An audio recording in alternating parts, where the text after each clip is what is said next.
Hello friends, आप सभी का स्वागत है आपके अपने यूट्यूब चैनल पर। 8.2 के अपने क्वेश्चन 1 भी कर लिया था। अभी अपने बात करते हैं क्वेश्चन नंबर 2 की। ठीक है, क्वेश्चन तो 2 नहीं है, वैसे क्वेश्चन नंबर 1 का ही दूसरा पॉइंट है ये। ठीक है, तो हो सके तो होगा तो मैं क्या कर दूंगा, अगर वीडियो ज़्यादा लंबी नहीं हुई तो मैं दूसरा और तीसरा क्वेश्चन एक वीडियो में करवा दूंगा, इसलिए मैंने दोनों क्वेश्चन एक साथ में लिख लिए। ठीक है ना, तो इसमें भी सेम अपने को वही करना, मैंने आपको बता रखा है। हर क्वेश्चन में आप सारणी को लिख लेना। ठीक है, 1/√2 √3 जो ये मान दे रखा है ना उस अकॉर्डिंग से। ठीक है ना, कोई बड़ी बात तो है नहीं, √3/2। ठीक है, सारी की सारी सारणी आप हर क्वेश्चन में लिखता जाना। ठीक है, जिससे आपको सारणी हमेशा याद रहेगी। ठीक है, अब मैंने कोई सारणी वगैरह याद नहीं किया, मेरे बचपन से जो मैं 10th क्लास में जो मैंने याद की थी वही मेरे अब तक याद पड़ी हुई है। ठीक है ना, तो इसको कैसे करते हैं अब सॉल्व कर लेते हैं। सबसे पहले तो साइन tan 45 डिग्री का मान मैंने बताया 1/√3। ठीक है, फिर 1 और फिर √3, ये होता है tan 45 का मान। 30 डिग्री का मान आपको पता ही है, √3/2। सबसे पहले मान लिख लेना है, साइन 60 का मान √3/2 होता ही है। ठीक है, तो ऐसे ही, लेकिन यहाँ पर स्क्वायर दे रखा है एक सबसे बड़ी बात। तो अब जैसे क्वेश्चन में दे रखा है ना, सबसे पहले अपने वही कर लेते हैं। सबसे पहले जो दे रखा है वही कर लेते हैं। जैसे कि मान दे रखा है ना, सबसे पहले अपने मान लिख लेते हैं। tan 45 डिग्री का मान, स्क्वायर को एक बार अपने मान लिख लेते हैं, स्क्वायर तो बाद में लगी हुई है, पहले मान लिख लेते हैं। tan 45 का कितना होता है मान, एक ना, tan 45 का मान लिख लिया। कोस 30 डिग्री का मान, कोस 30 डिग्री का मान, कोस 30 का वही मान होता है जो साइन 60 का मान होता है, और साइन 60 का मान होता है √3/2। तो यहां पर आ गया √3/2। ठीक है, और एक आ गया साइन 60 का मान। तो साइन 60 का मान तो वही सेम √3/2। ये हो गया, अपने तीनों मान हो गए। अब अपने क्या करेंगे, जैसे क्वेश्चन में लिखा हुआ है, अब इनका संबंध, जिनके बीच में कोई संबंध नहीं होता है, उनका निशान नहीं होता, उनका मतलब क्या होता है, गुणा में है। वो tan स्क्वायर है, tan 45 का स्क्वायर है, तो 1 का स्क्वायर कर देंगे अपने। 45 डिग्री का स्क्वायर है ना, तो 1 डिग्री का स्क्वायर कर, 1 का स्क्वायर कर देंगे। ठीक है, उसके बाद में निशान किसका है, प्लस का है, मैंने प्लस का निशान लगा दिया। कोस स्क्वायर 30 डिग्री, कोस 30 डिग्री की करनी है अपने को स्क्वायर, तो √3 जो 2 है मान, इसकी अपने क्या कर देंगे, स्क्वायर कर देंगे। ठीक है, उसके बाद में है साइन स्क्वायर 60 डिग्री, तो साइन का मान 60 डिग्री का कितना है, √3/2 है ना, इसकी भी अपने कर देंगे स्क्वायर। ठीक है, ये हो गया अपना यहां तक सॉल्व। अब इसके बाद में दो, एक का स्क्वायर करोगे तो क्या आ जाएगा, एक का एक से मल्टीप्लाई करो तो एक एकम एक, तो 2 का 1 से मल्टीप्लाई। ठीक है, अब यहाँ स्क्वायर का मतलब क्या होता है, उस संख्या का उसी संख्या से गुणा, यानी कि इन पहले तो इसका गुणा होगा अपने आप में। ठीक है, मैं करवा देता हूँ आपको, √3 इंटू √3 हो जाएगा, और 2 इंटू 2, ये तो हो रही है ना स्क्वायर इसकी। ठीक है, तो √3 इंटू √3, वैसे तो मैं ज़्यादा करवा रहा हूँ, इतने करवाने की 10th क्लास वालों को ज़रूरत है नहीं फालतू में। ठीक है, 2 का 1 से मल्टीप्लाई 2, फिर यहाँ पर आएगा √3 का √3 से मल्टीप्लाई करेंगे तो √ से बाहर आ जाएगा 3, 2 का 2 से मल्टीप्लाई करेंगे 4, सेम वही यहीं पर, वो भी यहीं, वो सिस्टम यहीं पर रहने वाला है 3, और बटा में आ जाएगा 2 दूना 4। वैसे देखें तो अपने को सीधा ही पता चल रहा है ये से कट रहा है, यानी कि इसमें से ये माइनस हो जाएगा, जितनी संख्या ये है उतनी संख्या ये है, तो आंसर 2 आने वाला है। लेकिन अपने ऐसा नहीं करते, अपने क्या करते हैं, इसका एलसीएम ले ही लेते हैं। अपने रिस्क क्यों ले, आंसर निकालने से पहले अपने इसका एलसीएम ले लेते हैं। यहाँ पर इसके जिसके बटा में कुछ नहीं होता उसको मान लेते अपने बटा में उसके 1 है। अब क्या होगा इनका एलसीएम, सबसे इनके लघुत्तम, यानी कि आपको लघुत्तम लेना आता होगा, मैंने बता भी रखा है पहले। क्या आ जाएगा यहाँ पर लघुत्तम, सेम वही, 2 में 1 का भाग जाता ही नहीं है, 1 का 2 में भाग चला जाएगा, सेम वही आने वाला है। ठीक है, अब क्या आएगा, 2 इंटू 2, तो एलसीएम कितना आ गया 4। अब मैंने बता रखा आपको 2 इंटू 4 बटा में 1, इससे कोई फायदा होने वाला है क्या, 1 का 4 में भाग दो, क्या आएगा, यहाँ पर 4 आएगा, गया यहाँ से, यहाँ 1 है, 1 का 2 में भाग दो, यानी कि 1 का कोई मतलब नहीं निकलता है बटा में, वो तो अपने ऐसे मान लिया है। ठीक है, तो 4 का 2 से मल्टीप्लाई करोगे तो यहाँ कितना आ जाएगा 8, यहाँ पर 4 का 4 में डिवाइड करोगे भाग जाएगा, यानी कि 3 बटा में 4, इस टाइप से, तो कितना आया 1 1 3, यहाँ पर भी सेम रहने वाला है, माइनस का 3। ठीक है, अब क्या हो जाएगा, अब 3 प्लस का है, ये प्लस का है और ये माइनस का है, 3 आपके पास में प्लस में 3 रुपए पड़े हुए हैं, 3 रुपये आपके पास में कर्जा है, तो वो 3 आप रुपए जो कर्जा है उसको, जो आपके पास 3 रुपये पड़े हैं उसको दे दोगे, तो आपके पास बच कितना जाएगा, 8 रुपये बच जाएंगे। एक प्रकार से 8 बच गया, और बटा में 4 है तो 4 बच गया। क्या 8, 4 का 8 में भाग जाएगा तो कितना आएगा आपको पता ही है, 2 आंसर आने वाला है। वही आप यहाँ पर कर देते तो कोई दिक्कत नहीं थी। अगर बोर्ड में ऐसा क्वेश्चन आता है ना, तो मैं कहता हूँ कि जितना छोटा कर सको क्वेश्चन को, जितना बड़ा है उसको जितना छोटा कर सको उतना ही फायदा है। 2 लाइनों में समेट सकते हो ना, समेट दो, तुम्हें आना चाहिए बस, हाँ गलती ना हो कहीं पर, ठीक है। अगर क्वेश्चन बड़ा कर रहे हो आप, यानी कि उसको पूरा पूरा लिख रहे हो और आपसे कोई गलती नहीं हो रही तो कोई दिक्कत नहीं है, लेकिन अगर आप क्वेश्चन छोटा कर रहे हो और आपसे गलती हो रही है, क्वेश्चन गलत हो रहा है, तो नुकसान है, ठीक है ना। तो इस प्रकार से आपका ये क्वेश्चन हो गया पूरा कंप्लीट। मैंने क्या कुछ नहीं किया, मान रखे हैं बस, ठीक है, जैसे मान थे वैसे वैसे मैंने मान रख दिए। अब आपका ये क्वेश्चन भी अपने कर लेते हैं, स्क्रीनशॉट ले लेना इसका, ठीक है ना, लिखना चाहो तो साथ साथ में लिख लिया करो। कोस 45 डिग्री का मान आपको पता ही है, सबसे पहले अपने क्या करेंगे, हल लिख लेंगे और यहाँ पर लिख लेंगे इनके मान। कोस 45 का मान कितना होता है, कोस 45 का मान होता है 1/√2, आपको पता होगा, ठीक है, सारणी मैंने लिखवा के। सेक 30 डिग्री का मान, सेक 30 डिग्री कहाँ से उठाया जाएगा, कोस 30 डिग्री के मान से उल्टा हो जाएगा। कोस 30 का मान क्या होता है, उल्टा होता है साइन 60 के मान का, साइन का 60 का मान उल्टा होता है √3 साइन 60 का मान कितना होता है, √3/2, वहाँ इधर आ जाएगा 30 डिग्री में √3/2, तो सेक 30 का मान कितना हो जाएगा, सेक 30 का मान हो जाएगा 2/√3, 2/√3। और कोसेक 30 का मान जो सेक 60 का मान होगा, और सेक 60 का मान क्या होता है, जो कोस 60 का मान होता है, और कोस 60 का मान क्या होता है, जो साइन 30 का मान होता है। साइन 30 का मान क्या होता है, 1/2, 1/2, और ये एकदम इसका उल्टा हो जाता है, कौन सा, कोसेक 30। कोसेक 30 कितना आ जाएगा भैया, कोसेक 30 कितना आ जाएगा, 2, ठीक है, कितना आ जाएगा 2। तो ऐसे अपने सारे के सारे आप कर लेंगे, लिख लेंगे इसे 1/√2 बटा में, उसके बाद में सेक 30 डिग्री का मान 2/√3, और यहाँ पर निशान है किसका, प्लस का, प्लस यहाँ पर है 2, तो अपने लिख देंगे 2, ठीक है। इतना लिख लिया ना एक बार, बाकी मैं इसको इधर वाले को साफ कर लेता हूँ एक बार, यहाँ लिख लेते अपने।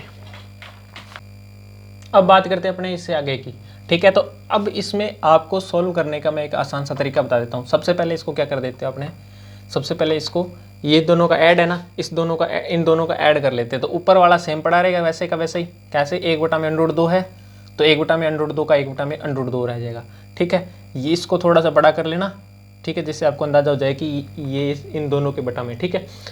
अब इन दोनों का एलसीएम कितना आएगा, √3, एलसीएम तो लेना आता ही होगा अब तक आपको, √3 एलसीएम आ गया, ठीक है। उसके बाद में क्या आएगा, √3 का √3 से डिवाइड होगा 1 आएगा, फिर 2 से मल्टीप्लाई होगा 2 आ जाएगा, ठीक है। फिर इस √3 का इस 2 से इस प्रकार से होगा ना, शायद आप समझ में ना आए इसलिए बता देता हूँ आपको मैं। तो ये क्या हो जाएगा, 2 × √3, ठीक है। कैसे होगा पता चल गया ना, इसका इसमें भाग गया तो क्या फर्क पड़ने वाला है 1 से। एलसीएम कैसे, ऐसे तो लेते हैं, इसके बटा में अपने 1 मान लेंगे, जिसके बटा में हर जहाँ पर एक ही हर होता है उन दोनों में से एलसीएम ये 1 आ जाता है, ठीक है। और ऐसे अपने कर देंगे इसको, तो ये आ गया 1/2 बटा में 2 प्लस 2/√3 बटा में √3। तो ऐसी कंडीशन में अब इसको अपने सॉल्व कैसे करते हैं, तो ए का मल्टीप्लाई करते हैं डी से और बी का मल्टीप्लाई अपने करते हैं सी से। मैंने ये पहले बता रखा आपको शायद, ठीक है। तो ए 1 × √, आ जाएगा कितना 3, और बटा में आ जाएगा √2 है, √2 के मल्टीप्लाई में क्या हो जाएगा भैया, ये पूरा का पूरा 2 प्लस 2/√3, ये पूरा का पूरा के इसके किसके मल्टीप्लाई में, √2 के मल्टीप्लाई में, गुणा में हो जाएगा, ठीक है। तो 2 बटा में √3, ठीक है, इस प्रकार से होगा, ठीक है आपका। अब यहाँ पर क्या आ जाएगा, √3 का 1 से गुणा करेंगे तो √3 1 का √3, ठीक है। फिर √2 का 2 से गुणा करेंगे तो क्या आ जाएगा, 2/2, ठीक है। फिर प्लस प्लस प्लस का निशान, √2 का √3 जो इसके ब्रैकेट अंडरूट में है, इनका आपस में ऐसे, मतलब कि ये जो बाहर वाला 2 तो ऐसे आ गया, 2 ब्रैकेट में आ जाएगा, सॉरी अंडरूट में आ जाएगा, ये 2 ब्रैकेट अंडरूट में आ जाएगा, ये √3 तो पहले से अंडरूट में है ही, तो ये कितना हो जाएगा अब, √3 बटा में 2/2 प्लस ये हो जाएगा 2 × 6, यानी अंडरूट में आ जाएगा 6, ठीक है। अब कुछ बच्चे यहाँ तक आंसर इसको छोड़ देते हैं, यहाँ तक छोड़ना सही नहीं है आंसर। क्यों नहीं है सही, क्योंकि ये है जो ब्रैकेट के अंदर है, √2 √6 क्या है, ब्रैकेट के अंदर है। और परिमेय संख्याओं का आंसर कभी भी अपरिमेय संख्याएं कभी भी आंसर नहीं होती है, वो तो खुद अपने आप में एक क्वेश्चन होती है, ठीक है। तो ये क्या है, अपरिमेय संख्या मतलब कोई भी संख्या ब्रैकेट में होती है और वो बटा में होती है, यानी कि ये क्या है, एक अपरिमेय संख्या है और ये क्या है, एक परिमेय संख्या है। तो इस प्रकार से, लेकिन ये क्या है, एक अपरिमेय संख्या है, तो ये आंसर हो सकती है क्या, नहीं हो सकती है ना। तो इसको अपने क्या करेंगे, अब सॉल्व कर लेंगे। क्या सॉल्व करेंगे, इसका प्रमेयीकरण कर देंगे। क्या कर देंगे, इसका प्रमेयीकरण। अब प्रमेयीकरण कैसे होगा, प्रमेयीकरण का होता है चूंकि a plus B minus multiply में ब्रैकेट बंद कर देंगे, a माइनस बी, इसका क्या होता है a की स्क्वायर माइनस b की स्क्वायर। ये क्या करें अपने प्रमेयीकरण, प्रमेयीकरण, ठीक है ना, प्रमेयीकरण कर रहे हैं। प्रमेयीकरण करेंगे तो अब क्या हो जाएगा अपना, √3 है और यहाँ पर क्या है, √2 प्लस 2 √6। अब प्लस का है तो प्लस का क्या हो जाएगा, 2 √2 प्लस की जगह क्या हो जाएगा, प्रमेयीकरण करने का यही फॉर्मूला है, माइनस कर देंगे इसको तो क्या आ जाएगा, 2 √ का आ जाएगा 6 और ऊपर भी 2 √2 माइनस 2 √6। अब इससे क्या कोई फर्क पड़ रहा है क्या, कोई फर्क नहीं पड़ रहा है, क्योंकि इसमें इसका डिवाइड देंगे तो एक आंसर आने वाला है और एक का इसे मल्टीप्लाई करोगे तो कोई फर्क नहीं पड़ने वाला, इसलिए अपने ऐसा कर सकते हैं, इसको अपने ऐसा लिख सकते हैं, ठीक है ना। अब इसका क्या हो जाएगा, ये आ जाएगा इसका मल्टीप्लाई में, ठीक है, मल्टीप्लाई में क्या आ जाएगा, 2 √2 माइनस 2 √6 और बटा में हो जाएगा इसका 2 √2 प्लस 2 √ ये ऐसे, ठीक है। तो अब इनका क्या हो जाएगा, स्क्वायर हो जाएगा। कैसे हो जाएगा, 2 √2 की स्क्वायर और माइनस का निशान है, माइनस का निशान, फॉर्मूले में भी माइनस का निशान है, ठीक है, और फिर आ जाएगा √6 की स्क्वायर, ठीक है। इस प्रकार से इक्वेशन आपका हो गया, मतलब यहाँ तक। इसके आगे क्या हो जाएगा, इसके आगे क्या हो जाएगा, इसके आगे अपने देख लेते हैं कि √3 का इससे मल्टीप्लाई कर लो आप चाहे तो, और चाहे इसका कर लो आप, इसको 2 को बाहर ले लो, ठीक है, या 2 √2 को भी बाहर ले सकते हो, नहीं 2 √6 को बाहर ले सकते हो, आप कैसे भी कर सकते हो इस क्वेश्चन को, ठीक है ना। अपने क्या कर लेते हैं, इसको सेम यहीं पर ऐसे ही लिख लेते हैं एक बार, तो एक बार इसको अपने यहीं पर ऐसे ही लिख लेते हैं और फिर आ गया 2 √2 माइनस 2 √6। मैंने मतलब क्या किया यहाँ पर, सेम लिख लिया ऊपर वाले को। सबसे पहले अपने नीचे वाले को सॉल्व कर लेते हैं इसको। तो इसको स्क्वायर कैसे होता है, 2 √2 की अगर स्क्वायर करोगे, ये रफ है, ठीक है ना, इसकी स्क्वायर करोगे तो कितना आ गया, 2 × 2 फिर इंटू √2 × √2, इसकी स्क्वायर ये ऐसे होती है, ठीक है ना। तो 2 का 2 से गुणा होगा, क्या आएगा 4 इंटू इसका क्या करोगे, √2 × 2 करोगे, ये आ जाएगा 8। कैसे आ गया, √2 का √2 से मल्टीप्लाई करोगे तो ब्रैकेट में से √ में से बाहर आ गया ना 2, और 4 का 2 से गुणा हो गया, क्या आ गया 8। तो यहाँ पर लिख देंगे अपने 8, ठीक है। और दूसरा है अपना 2 √6, तो यहाँ पर √ की जगह 6 लगा लो, ठीक है, स्क्वायर के लिए 6 कर देंगे, ठीक है, √6, ठीक है। तो √6 से 2 का 2 से मल्टीप्लाई 4, √6 का √6 से मल्टीप्लाई यहाँ पर आ गया 6, ठीक है। तो 6 चौके हो गए कितने, 24, ठीक है। अब अपने यहाँ पर क्या लिख देंगे, 24। समझ में आ रहा है ना, यहाँ पर क्या लिख दिया मैंने, 24 लिख दिया। अब क्या आ गया, अब क्या आ गया, √3, और मैंने वो सेम का सेम वैसे ही लिख दिया 2 √6 और अपॉन में इसके बटा में क्या आ जाएगा, ये 8 में से माइनस का 24 गया तो कितना बचेगा भैया, माइनस का निशान है, बड़ी संख्या किसके माइनस के है, तो माइनस का क्या आ जाएगा 16, क्या आ जाएगा माइनस का 16 आ गया, ठीक है। अब अपने क्या कर लेंगे, अब अपने माइनस भी बटा में नहीं छोड़ते हैं, अपने क्या करते हैं, प्लस कर देते हैं। इसको प्लस करने के लिए अपने किसको के बाहर ले लेंगे, अपने कुछ चीज़ कॉमन ले लेते हैं। कॉमन का मतलब जो संख्या दोनों में समान है उसको अपने बाहर कॉमन ले लेंगे। दोनों संख्याओं में बाहर, इनमें समान क्या चीज़ है भैया, 2 दिख रहा है मेरे को, एक तो 2 दिख रहा है, वैसे तो √2 ले लोगे आप तो भी कोई दिक्कत नहीं है, 2 √2 ले लो बाहर, आप 2 √2 ले लोगे तो 2 √2 × √3। अब इसमें 2 √2 कैसे ले लिया मैंने कॉमन, ऐसे ले लिया मैंने, 2 √2 कॉमन लिया तो यहाँ पर आ गया 1, और इसमें 2 √2 का भाग दोगे तो कितना आएगा, 2 से 2 कट जाएगा, √2 में √6 में तो कितना आ जाएगा, √3, ऐसे कट जाएगा ना यहाँ पर। तो यहाँ पर क्या था पहले 2 √6, तो 2 यहाँ पर माइनस में क्या बच गया भैया, माइनस का तो इसको लिया ही है, तो ये तो हो गया, एक हो गया आपका माइनस का, और ये हो गया प्लस का। क्या प्लस का क्या हो गया, प्लस का क्या हो गया,